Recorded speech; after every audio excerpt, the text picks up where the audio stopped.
Hello and welcome back to Shade Tree Philosophy. We're continuing with our line study of the Gospel of Mark. I'm Dave, and I am pleased that we are able to meet once again. The last time we ended on verse 46, where Jesus went to a mountain to pray. I do want to make a correction from the last video. I had assumed that was the second time that Jesus had fed those with the bread and the fish, and that was the first time, not the second time. And so we're going to start today on verse 47 in the 6th chapter of the Gospel of Mark, King James Version. And when eve was come, the ship was in the midst of the sea, and he alone on the land. And he saw them following, toiling and rowing, for the wind was contrary unto them. And about the 4th watch of the night, he cometh unto them, walking upon the sea, and would have passed by them. Now, in other stories, this is, I believe this particular story is talking about when Jesus is, obviously he's walking on the water, and in the other stories there's a great storm, and Peter comes up to him. But, again, the Synoptic Gospels don't always have all the same stories, and in many instances, Mark is the one that is pretty bare in bones. But here it says Jesus is walking, and he's almost going to pass them by in their toiling, which I think is a odd thing to mention, but there's the Gospels for you. And he saw them toiling, and walking upon the sea, he would have passed by them. But when they saw him walking upon the sea, they supposed it had been a spirit, and cried out. For all that saw him were troubled, and immediately he talked. All that saw him were troubled, and immediately he talked with them, and saith unto them, Be of good cheer, it is I, be not afraid. Well, I think I would have had a hard time not being afraid, but Jesus is reassuring them, and he went up unto them and into the ship, and the wind ceased, and they were sore amazed in themselves beyond measure, and wondered. Well, surely, first of all, the man's walking on water. Okay, that's a biggie. That's enough to make anyone feel a little spooky, because no one had ever done that, certainly. And so he's defying, the laws of physics. And so that gets into pretty spooky stuff. That's something that even Einstein would say was spooky. So somehow Jesus is able to do that. And so they were very afraid, and so he came unto them, and he climbed into the boat, and the wind ceased, and they were amazed, and they wondered. And then in verse 52, for they considered not the miracles of the loaves, for their hearts were hardened. Now, I've tried to figure out what that's talking about. The only thing I can figure is that, why would their hearts be hardened? Okay, why would my heart be hardened in that circumstance? The only thing I can figure is that maybe they were never given a sense or a moment's peace, because as soon as, even after they had finished feeding the 5,000, they were told to get into a boat and start rowing. And so here they are just friggin' rowing against the wind all night long. And they probably had plenty of time to think about, why am I doing this, And so it says that, their hearts were hardened. And for they considered not the miracle of the loaves.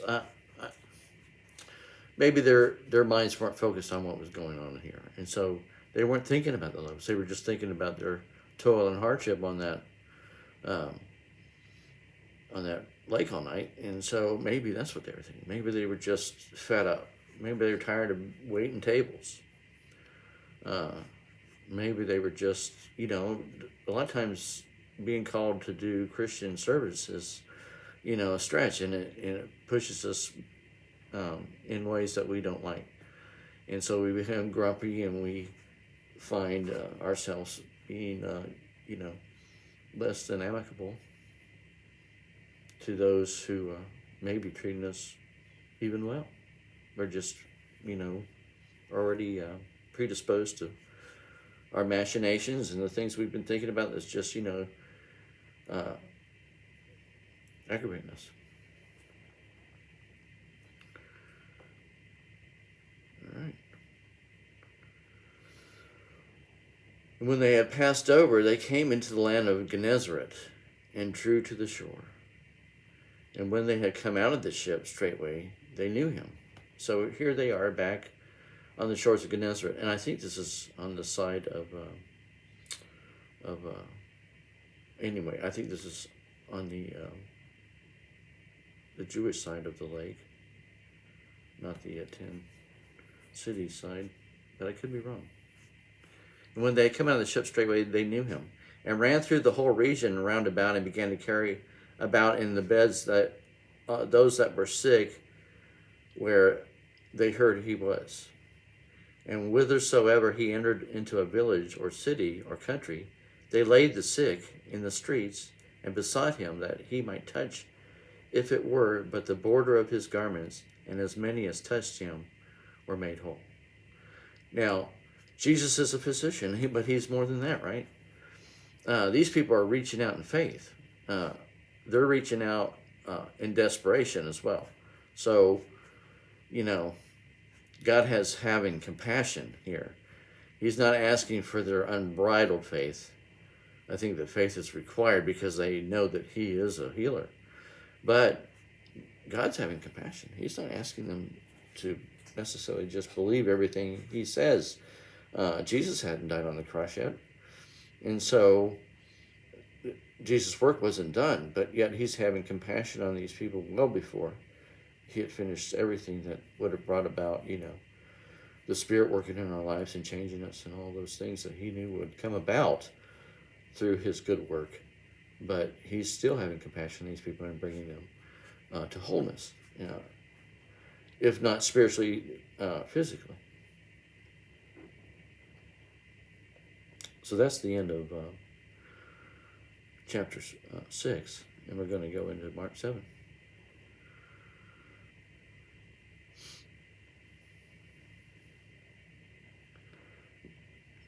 All right, so we're in the Gospel of Mark, King James Version, chapter 7, verse 1.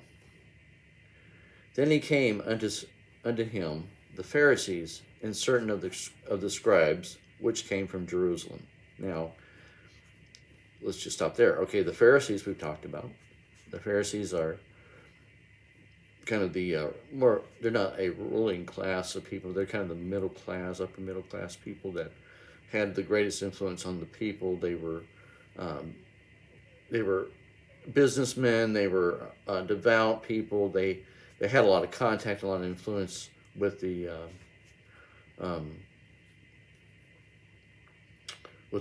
synagogue, and also they had their schools too, rabbi schools. And so to be, under a certain school was also led to certain prestige if you were under certain teachers in those schools. But they had a lot of influence in the synagogues. And the scribes, I'm assuming, are just that. They're the ones that wrote the law and kept up with the law, and were the ones who referenced the law when people needed to know what was going on with the law, because the law was more than just the 10 Commandments. The law was over 600 commandments that ruled and controlled daily life and made things very difficult. Why there were so many rules, I don't know. But that was something that came about through the Old Testament. And it was a plan that God had designed. I'm not sure exactly how well it worked out, but it was something that set the people apart and gave them kind of a holiness code and set them away from other pagan, other people that sought other gods other than Yahweh, the one true God. All right, so anyway, these guys are coming from Jerusalem, right? So that means these guys are coming from Washington, D.C. These guys ain't kicking around. They've heard about Jesus, and so it says, then came together unto him these two groups of people. They came to Jesus from Jerusalem. Jesus is in Gennesaret, so that's somewhere along the shore of the Sea of Galilee, and obviously this is on the Jewish side, or these folk probably not have been on the other side with the 10 cities. And so Gennesaret, I think, was really a pretty nice area now that I come to think about it, on the Sea of Galilee. So they came from Jerusalem and they're checking Jesus out. And when they saw some of his disciples eat bread with defiled, that is to say, with unwashed hands, they found fault. It was probably their mission anyway to do that. But anyway, maybe they were there to listen, but it didn't take long before they found fault. For the Pharisees and all the Jews, except they wash their hands oft, eat not, holding to the traditions of the elders. And when they come from the market, except they wash, they eat not. And many other things there be, which they have received to hold, as the washing of cups and pots, brazen vessels, and of tables. So this was a practice, that was a tradition. We could kind of think of it as, the way we look at when we have communion. Some places have communion, once a month. Some places have it every Sunday. Some places have it twice a year. But none of those things are really, the taking of the wafer and a little bit of wine. We call that the Lord's Supper, but really, none of those is really what was going on. I think in Jesus' time, I think it was a meal where people sat down and shared in the meal, and then they did break the bread, and they did designate the wine and the bread to be the body and blood of Christ, but they were having a meal. It says, in other parts, that maybe that shouldn't be the only reason why people are coming, but that's what was going on. And so, our traditions are really not what was really originally what was going on, but yet I've seen it where people get pretty dogmatic about how the communion is handled and how it's delivered to people and exactly how it's prayed over. And okay, it seems that we can get caught up in our own traditions. I see it. I could call in other things. We have a certain order of service, and sometimes, if you're involved in certain churches that, or they like the way they start out with the opening songs and prayers, and, and they close with the closing songs and prayers, and then, the calls to announcements and that sort of things. Well, that's all just traditions, Then there was for a long time about how people wore, a suit and tie. And if you didn't wear a suit and tie or your best Sunday dress, you weren't offering your best to God. And now we live in a time when that's kind of a dress down thing, and we don't worry as much about it. Here I am writing a teacher, making a video about Bible studies. Things have changed.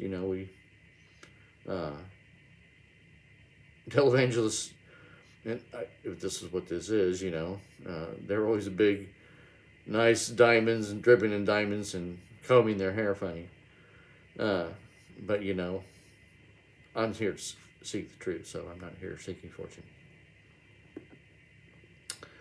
Okay, so, these guys were telling them, your disciples aren't doing what they're supposed to be doing. You need to get back on the ball there, Jesus. What's the matter with you and your folks? You should be following one of our schools of thought here. The scribes can back me up, you know what I mean? So they had their reasons to be together. I suppose it was mutual support.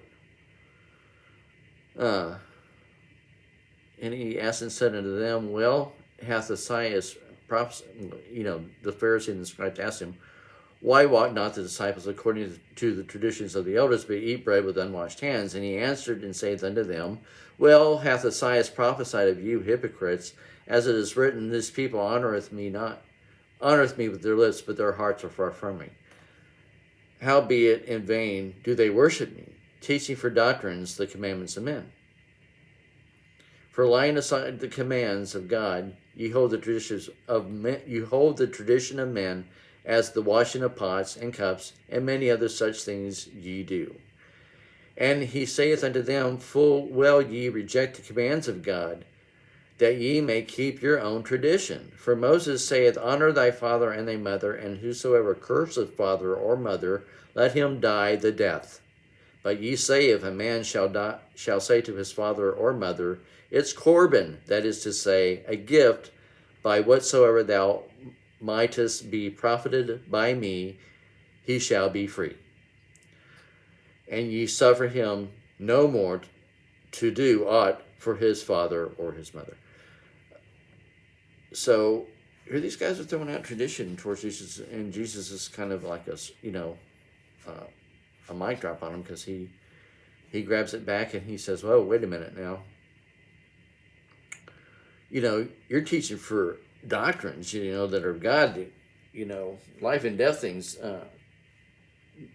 that are just simply traditions of men. These things are not the commandments of God. These are just things that have been picked up along the way that have been used to satisfy whatever it is. I think that some traditions are good. I believe that ritual is good in some ways because it helps people focus.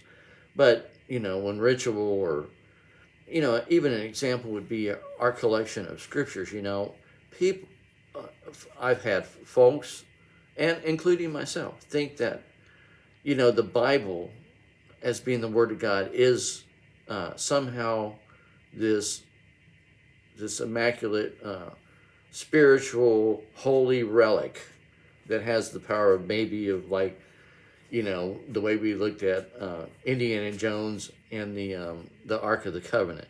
That the Bible is something other than just an inanimate object. But what makes the Bible real is the Word in its contact to our hearts. Has nothing to do with the pages.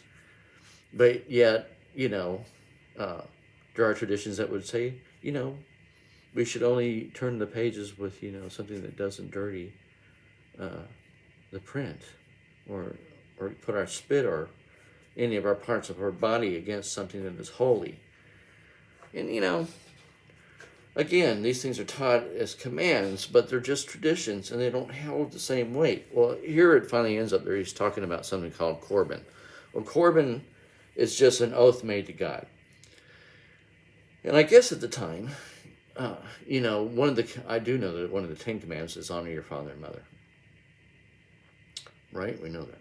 Every little kid knows that. That's probably one of the first commands they remember, or are taught, certainly. But, as we get older, one of the ways, of course, is to spend time with your parents. But also, back then there wasn't other avenues for people to have retirement unless they were just wealthy. So, the offspring had to take care of their parents. And so it was important for people to not forget their parents, and to, set aside a certain amount of money, I guess, to feed and clothe them and to support them. And in this case, I think that what the traditions of the elders were doing is they were telling people that, look, you could give your money to the temple, would have otherwise have gone to your parents, and you can call it an oath to God that, I don't know how that worked. But anyway, it was a smack in the face of taking care of parents. And instead of money going to taking care of and honoring their parents by taking care of them, it was going to the temple and to support the priests. And they were calling this somehow Corban, an oath unto God, and therefore they were freed from the need to take care of their parents. And so this was a turning away from the commandments. Actually, it was actually denying of the commandments. Think about how we might do that when we deny people access to the gospel because we think that what they're doing is wrong, or their lifestyle is incorrect. We have forgotten what God was all about. God came to us before our lifestyle was correct, and He gave to us eternal life just by accepting His good word. So we need to, consider what we're doing when we're dealing with other people. We need to be loving like Jesus was, and we need to seek out ways to express service to other people and not be afraid of who they are, but let them become what Jesus would have them to be through the work of His Spirit. We're getting to the end of this video, and I just want to encourage everyone out there to keep seeking the Lord. If you seek the Lord and you seek His Word, you seek it as if you're seeking treasure, or you're seeking silver or gold out of the dirt, where you sift through a lot of things, and really keep sifting through these scriptures until you find the refined truth that you're looking for. All right, well, this is the end of this video. We're ending on, we're in chapter 7, and we just ended on verse 8, and we will return next video. And I look forward to seeing you again.